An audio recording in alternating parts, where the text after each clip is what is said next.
الحمد للہ رب العالمین والصلاة والسلام علی رسولہ الکریم وعلی آلہ واصحابہ اجمعین والعاقبۃ للمتقین اما بعد اعوذ باللہ من الشیطان الرجیم بسم اللہ الرحمن الرحیم قل أتحاجوننا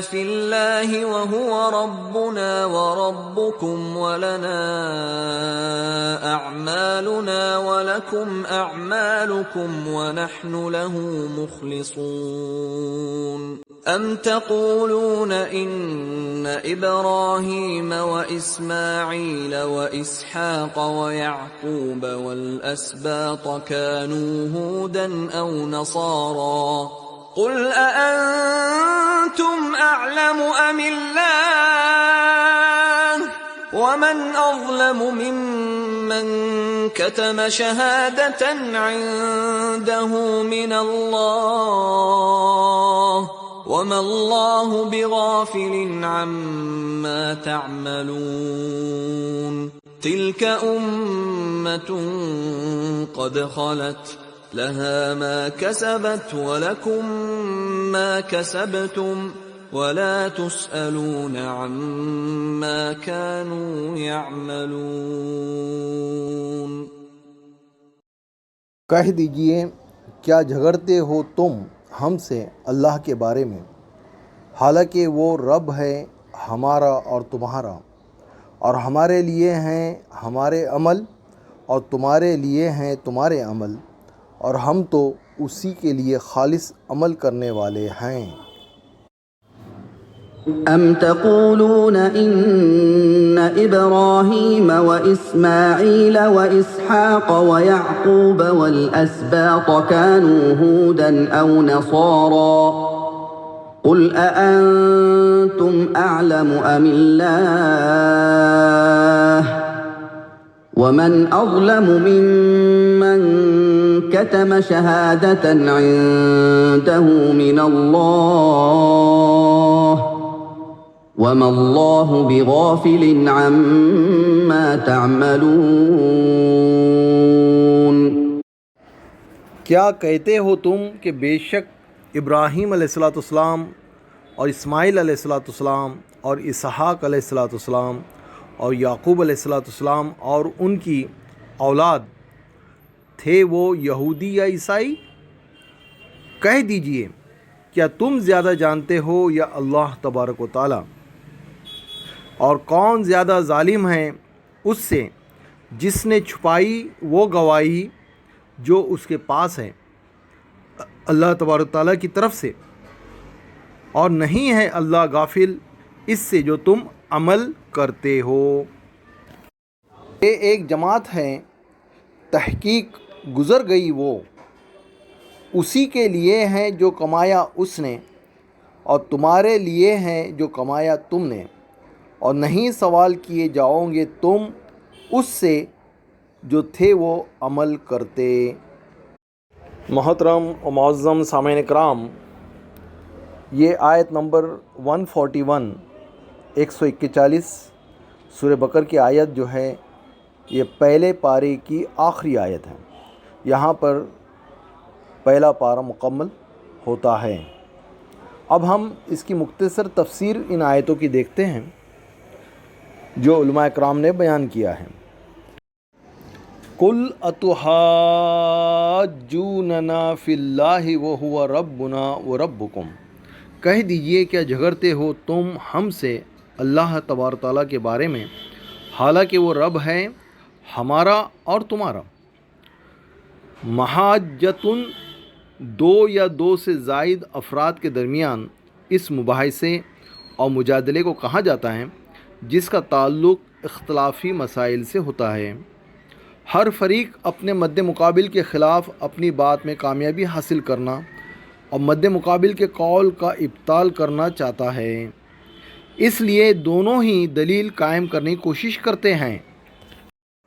اس میں مطلوب یہ ہوتا ہے کہ یہ مباحثہ نہایت احسن طریقے سے ہو، قریب ترین راستے کے ذریعے سے گمراہ کو حق کی طرف لوٹایا جائے، فریق مخالف کے سامنے دلیل بیان کر کے حق اور باطل کو واضح کر دیا جائے۔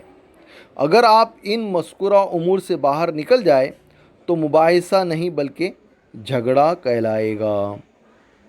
یہ ایک مخاصمت ہوگی، یعنی عداوت ہوگی، دشمنی ہوگی، جس میں کوئی بھلائی نہیں ہوتی، اور اس جھگڑے اور مخاصمت سے برائی جنم لیتی ہے۔ یعنی اس دشمنی اور اس عداوت سے، مخاصمت کہتے ہیں دشمنی اور عداوت کو، تو اس جھگڑے اور مخاصمت سے برائی جنم لیتی ہے، اس لیے ایسی بحث یا ایسے جھگڑے کو پسند نہیں فرمایا گیا۔ پس اہل کتاب اس زعم باطل میں مبتلا تھے کہ مسلمانوں کی نسبت وہ اللہ تبارک تعالیٰ کے زیادہ قریب ہیں۔ یہ ان کا محض دعویٰ تھا جو دلیل اور برہان کا محتاج تھا۔ جب تمام لوگوں کا رب ایک ہے، تمہارا کوئی اور رب نہیں، ہم اور تم میں سے ہر شخص کا اپنا اپنا عمل ہے، تو اعمال بجا لانے میں ہم اور آپ برابر ہیں۔ پس یہ چیز اس بات کی ہرگز موجب نہیں، موجب کہتے سبب، وجہ، واجب کرنے والا، موجب لازم کرنے والا۔ پس یہ چیز اس بات کی ہرگز موجب نہیں کہ ہم میں سے کوئی دوسرے سے زیادہ اللہ تبارک تعالیٰ کے قریب ہے، کیونکہ کسی مشترک چیز میں بغیر کسی مؤثر فرق کے تفریق کرنا محض باطل دعویٰ ہوتا ہے۔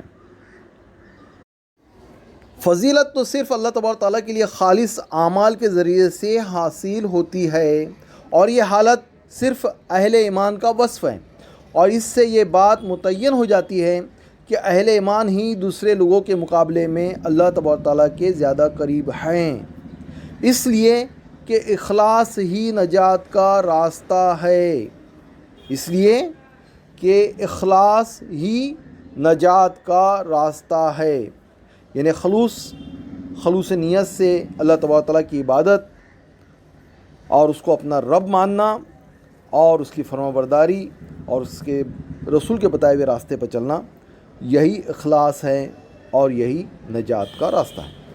یہی وہ حقیقی اوصاف ہیں جن سے اولیاء الرحمن اور اولیاء الشیطان کے مابین فرق واقع ہوتا ہے، جنہیں تمام عقل مند لوگ تسلیم کرتے ہیں، اور جاہل منکر حق کے سوا کوئی اس میں نزاع پیدا نہیں کرتا۔ نزاع پیدا نہیں کرتا یعنی جھگڑا پیدا نہیں کرتا۔ یہ صرف منکرین حق ہوتے ہیں جو نادان ہوتے ہیں اور وہ تنازع پیدا کرتے ہیں۔ اس آیت کریمہ میں نہایت لطیف طور پر طریق مباحثہ کی طرف رہنمائی کی گئی ہے، نیز یہ کہ تمام امور اس اصول پر مبنی ہیں کہ دو متماثل اشیاء ایک جیسی ہوتی ہیں اور وہ مختلف اشیاء میں فرق ہوتا ہے۔ اس آیت کریمہ میں ارشاد باری تعالیٰ ہیں، آپ کہہ دیجئے، یعنی اے رسول صلی اللہ علیہ وآلہ وسلم آپ کہہ دیجئے، کیا تم ہم سے اللہ تبارک تعالیٰ کے بارے میں جھگڑتے ہو جو ہمارا اور تمہارا رب ہے؟ ہمارے لیے ہمارے اعمال ہیں اور تمہارے لیے تمہارے اعمال، ہم تو اسی کے لیے مخلص ہیں، ہم تو اللہ تبارک تعالیٰ ہی کے لیے مخلص ہے۔ اس آیت کریمہ میں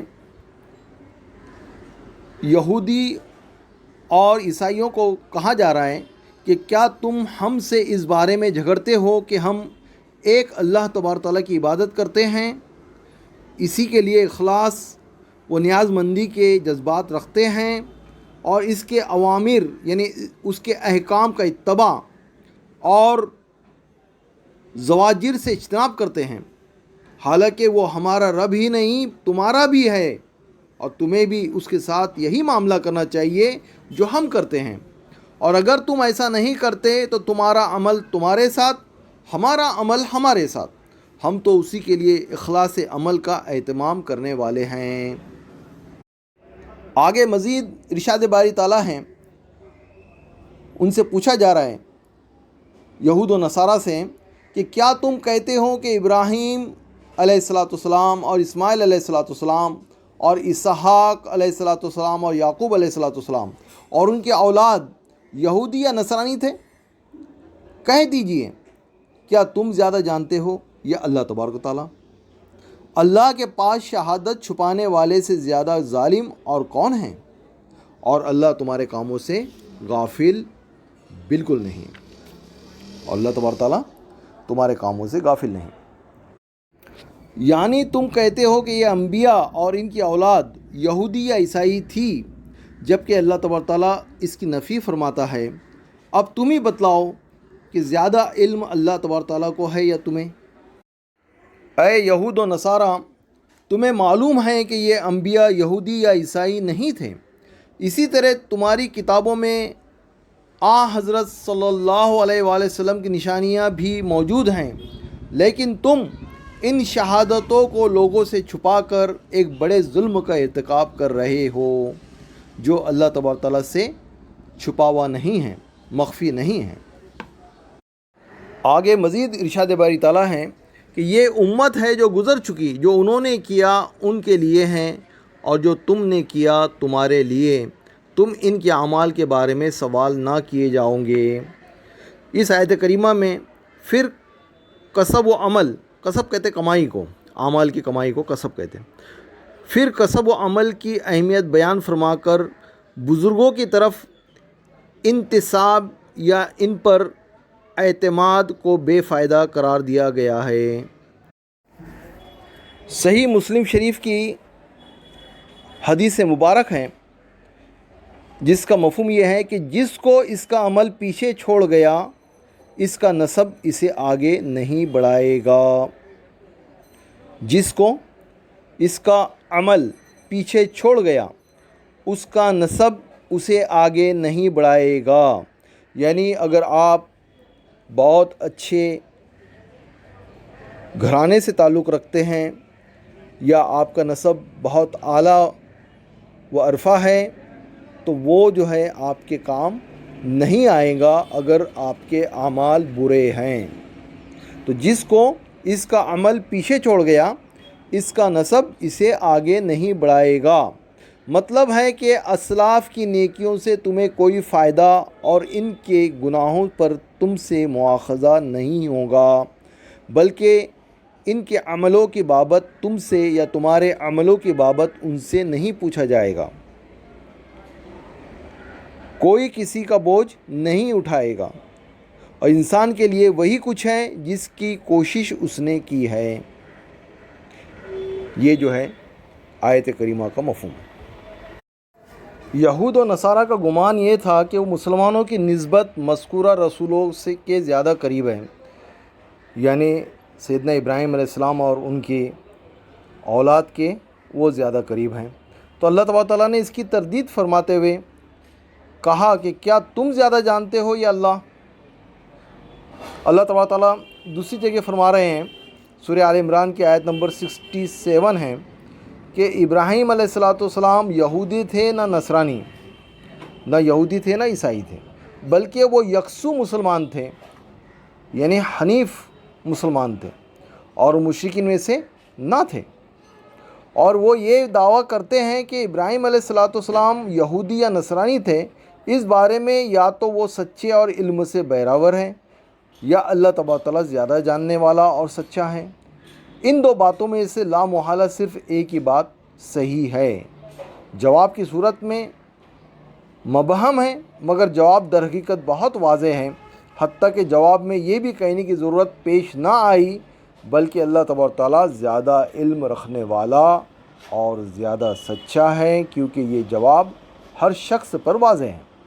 مثلاً جب یہ کہا جائے کہ رات زیادہ روشن ہے یا دن، آگ زیادہ گرم ہے یا پانی، شرک زیادہ اچھی چیز ہے یا توحید، اور اس قسم کا کوئی اور سوال، تو اس کا جواب اتنا واضح ہے کہ جواب دینے کی ضرورت ہی نہیں رہتی۔ ایک ادنا سی عقل رکھنے والا بھی شخص جانتا ہے، حتیٰ کہ یہ خود بھی جانتے ہیں کہ حضرت ابراہیم علیہ السلام اور دیگر انبیاء یہودی تھے نہ نصرانی تھے، انہوں نے اس علم اور اس گواہی کو چھپانے کے گناہ کا ارتکاب کیا، لہٰذا ان کا ظلم سب سے بڑا ظلم ہے۔ اللہ تبارک تعالیٰ نے اس آیت کریمہ میں فرمایا، ارشاد باری تعالیٰ ہے جس کا مفہوم یہ ہے کہ اس سے بڑا ظالم کون ہے جو اس شہادت کو چھپائے جو اللہ تبارک تعالیٰ کی طرف سے اس کے پاس ہے۔ پس یہ شہادت جو ان کے پاس تھی، یہود و نصارہ کے پاس، اللہ تبارک تعالیٰ کی طرف سے ان کے سپرد کی گئی تھی، نہ کہ مخلوق کی طرف سے، اس لیے اس کی ادائیگی کا اہتمام کرنا بہت ضروری تھا، لیکن انہوں نے اسے چھپایا اور اس کے برعکس باتوں کو ظاہر کیا۔ چنانچہ انہوں نے حق کے چھپانے، اسے بیان نہ کرنے اور اظہار باطل اور اس کی طرف دعوت دینے کو ایک جگہ جمع کر دیا۔ کیا یہ سب سے بڑا ظلم نہیں؟ کیوں نہیں؟